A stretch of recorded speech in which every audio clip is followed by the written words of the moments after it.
नमस्कार दोस्तों, welcome back to your own channel Wealth Saga. आज सबसे पहले आप सभी लोगों को गणतंत्र दिवस की हार्दिक शुभकामनाएं। ऑल्दो आई अपोलोजाइज, थोड़ा सा लेट हो गया हूं मैं आप लोग को विश करने में, लेकिन मैंने इंस्टाग्राम और टेलीग्राम पे आपको दिन में विश किया था। सो आई अपोलोजाइज अगर आपको विश करने में मैं थोड़ा लेट हो गया।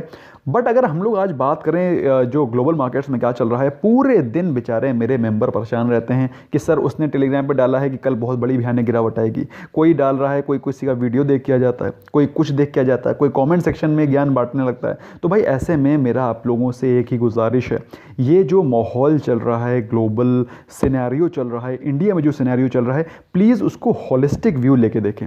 अभी आप देखें, अगर ये एशियन मार्केट्स में वीकनेस थी, there was no doubt about it कि एशियन मार्केट्स में आज वीकनेस थी। लेकिन अगर आप बात करें यूरोपियन मार्केट्स की, European markets are pretty positive.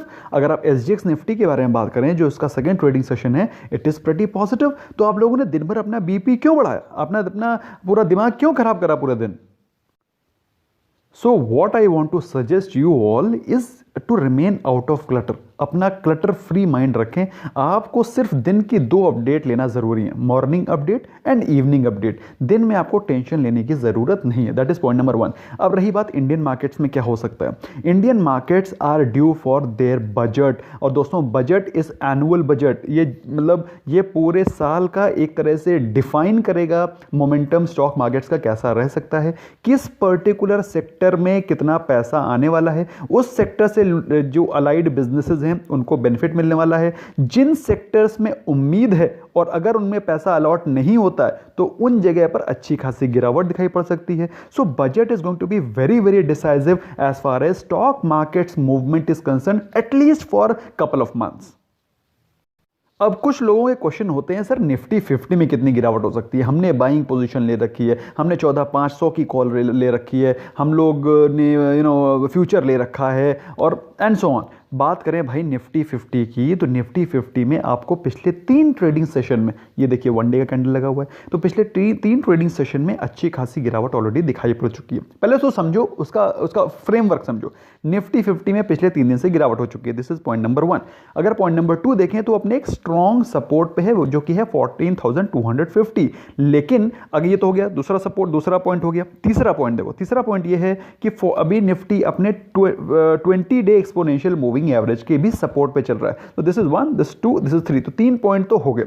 अब चौथा पॉइंट जो कि मैंने आपको बता रखा है, जो कि फाइनल जो बोलते हैं ना नेल, फाइनल जो नेल है, वो नेल क्या है कि 14,200 के लेवल्स अगर निफ्टी तोड़ता है तो Nifty will become slightly weaker, और उसके बाद वो 14,000 और 13,800 के लेवल जल्दी ही दिखा सकता है अगर उसने 14,200 के लेवल्स को तोड़ा, क्योंकि RSI is also getting slightly weaker. तो ओवरऑल माहौल कैसा है? ओवरऑल माहौल वीक है, और ये वीक होना लाजमी है क्योंकि इस समय प्रॉफिट बुकिंग भी चल रही है, बजट आने का सीजन भी है। और ऐसे में अगर आप वॉलाटिलिटी के बारे में देखेंगे तो जितने लोग ऑप्शन राइटिंग करते हैं इंक्लूडिंग मी, ज़बरदस्त पैसा बना रहे हैं। और अगर आप मौका मिस कर रहे हैं तो immediately diamond plus membership join कर लीजिए। Believe you me, you will be benefited.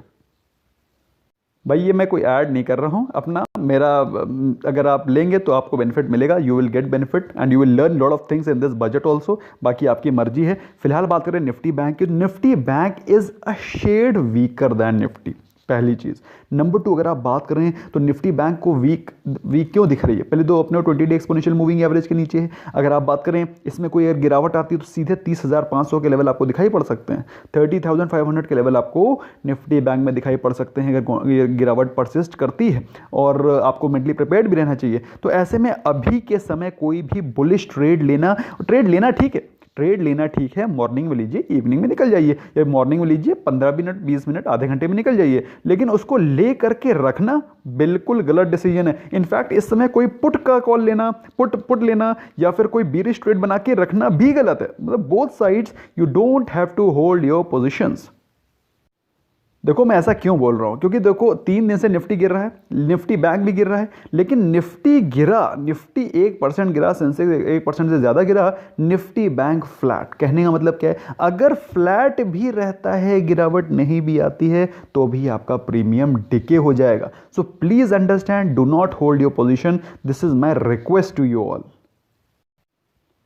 अब टॉप लूजर्स में दोस्तों रिलायंस को लेकर के मैंने एक सेपरेट वीडियो बना दिया है। आई एम श्योर आपने उसको देखा होगा, उसमें थोड़ा सा साउंड का इशू था। आई अपोलोजाइज दोस्तों, मैंने अपना साउंड सिस्टम को लेकर के बहुत ज़्यादा मैं पेक्यूलियर भी रहता हूँ, कभी कभी ओवर डू कर देता हूँ, तो उसमें कुछ देर वो सम साउंड इशू, लेकिन वो video is very very important, you must watch that video.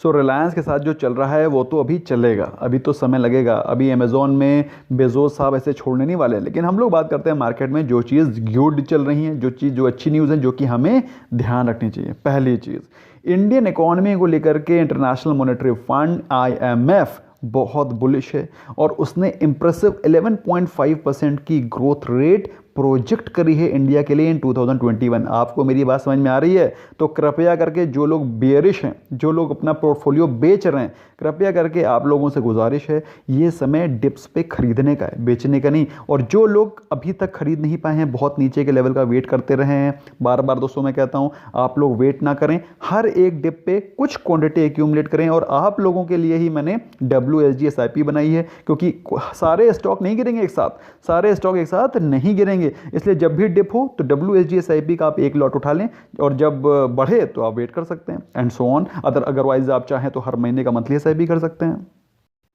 सो अच्छे स्टॉक्स को खरीदने का कोई खराब टाइम नहीं होता, बुरे स्टॉक्स को बेचने का कोई अच्छा टाइम नहीं होता।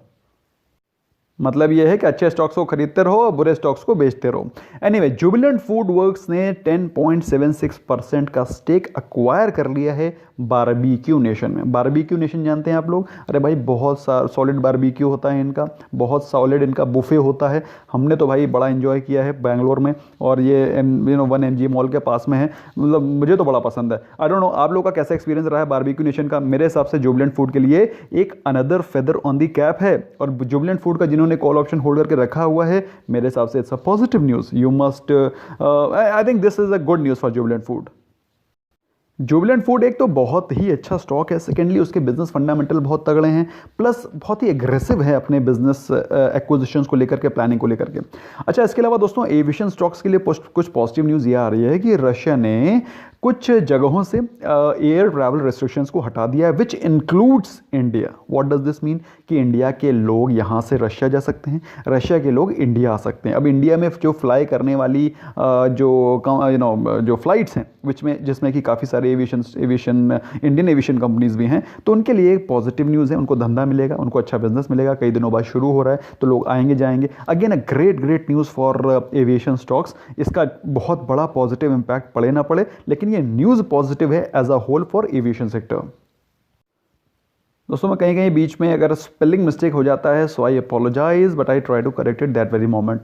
अच्छा, anyway, not so good news क्या भाई? सबसे पहली चीज़ और सबसे दुखद बात है जो फार्मर्स के साथ में चल रहा है। अभी रिसेंटली पता चला है कि मिनिस्ट्री ऑफ होम अफेयर्स ने एक अभी रिसेंट डेवलपमेंट ये है कि इंटरनेट सर्विसेज को बंद कर दिया है, बेसिकली ताकि एक बल्क SMS ना पहुंच सकें, या फिर बेसिकली बल्क मैसेजिंग ना हो सके, या और इससे ज़्यादा तादाद में विद्रोह ना हो, या फिर विद्रोह तो is not a right word, I apologise, जो क्या बोल सकते हैं, जो भी बोलें आप, जो वहाँ पे हो रहा है, वो डी कॉल, जो चल रहा है इशू, वो और भी तेज़ी से ना बढ़े।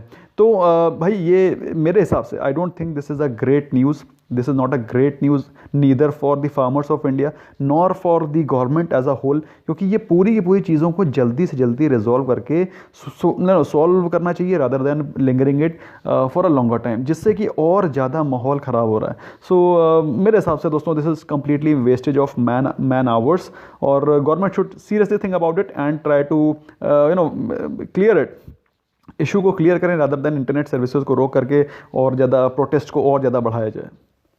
इसके अलावा दोस्तों कुछ लोग हैं जो काफ़ी ज़्यादा ज्ञान बांटते हैं कमेंट सेक्शन में, जिसमें कि कुछ ज्ञान इस प्रकार का आ रहा था कि सर IRFC IPO बहुत बड़ा इशू था, और IRFC IPO बड़े होने के कारण कम सब्सक्राइब हुआ, लेकिन उसमें पैसा बहुत बनेगा। तो उनको बता देना चाहता हूं दोस्तों, IRFC IPO चाहे जो भी IPO अगर बड़ा है उससे हमें कोई लेना देना नहीं है। उसके IPO का परफॉर्मेंस डिपेंड करता है कैसा उसका सब्सक्रिप्शन हुआ है, कितने लोग उसमें, कितने ज़्यादा उसकी डिमांड है। तो उसी के चलते आप देख सकते हैं IRFC IPO की ग्रे मार्केट प्रीमियम और भी ज़्यादा गिर गई है, जो कि बची है मात्र 2 से 3% के आसपास। तो ऐसे में दोस्तों जो लोग IRFC IPO ले चुके हैं, तो उनको भाई देखो ऐसा है, ये स्टॉक लॉन्ग टर्म के लिए ठीक है, लेकिन अगर आप लिस्टिंग गेन के लिए लेना चाहते हैं तो ये बात मैंने आप अपने सभी मेंबर्स को बताई थी, अपने ऐप पे भी बताई थी कि IRFC IPO अगर आप ले रहे हैं तो लॉन्ग टर्म पर्सपेक्टिव से ही लें, क्योंकि उसका subscription not as per mark चल रहा है। तो जिन लोगों ने ले लिया है उसको लॉन्ग टर्म के लिए होल्ड करके रखें।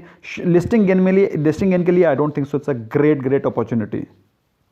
And last but not the least दोस्तों, जो कि जिसके लिए मैंने सेपरेट वीडियो बना दिया है, फ्यूचर ग्रुप और रिलायंस का वर्सेस अमेजॉन का जो केस चल रहा है। अगर रिलायंस प्रेशर में रहता है, मार्केट प्रेशर में रहेगी, एंड होपफुली रिलायंस में there should be some bounce back in a day और two. I am not guaranteeing कि कल आएगी, लेकिन बहुत ही जल्दी रिलायंस में बाउंस बैक आएगा। कोई ना कोई न्यूज़ लेकर के पक्का अंबानी साहब आएंगे और वैसे ही उसमें एक बाउंस बैक दिखाई पड़ेगा। तो that's all from my side. Thank you so much. Bye bye for now.